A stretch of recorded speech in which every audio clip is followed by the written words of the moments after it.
Good morning. Today we're going to talk about garlic.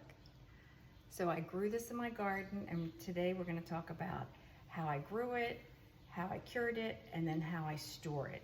Okay, so garlic is pretty cool. I grow mine in zone 7B. I usually put them in the garden late summer, early fall, let them grow throughout the winter. In the spring they get nice and green and they kind of look like an onion, and then usually around June they start to die back. That's when I start to pick them. They'll die back. Not this died back. Usually about five of these leaves going up.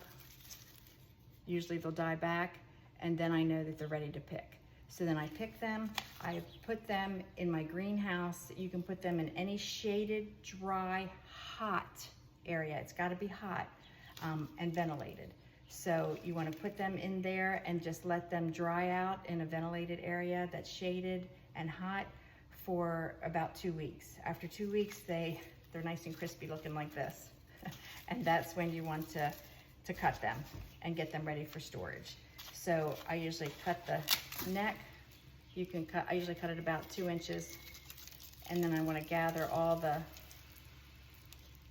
roots, cut them off, and I want to brush off all the dirt.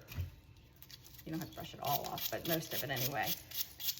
So after I pick them, I don't take any dirt off at all. I leave the dirt on, helps with the drying process. And then after I get this dirt off, then I go ahead and if there's any excess loose, I'll pull that off. I don't pull a lot off, just a little bit. If it's loose. If it's not loose, I don't care about it. I'll just leave it on there. And then I'm gonna store these. Usually I have a basket or something with ventilation, and then I store them in a cool, dry, dark area. So this is a cool area, not a hot area like when we were curing them. So a basement or a refrigerator is not ideal because it has a lot of humidity. And then these are soft necks. These last about 6 months. So there you have it. It's easier than you think, isn't it? Have a great day.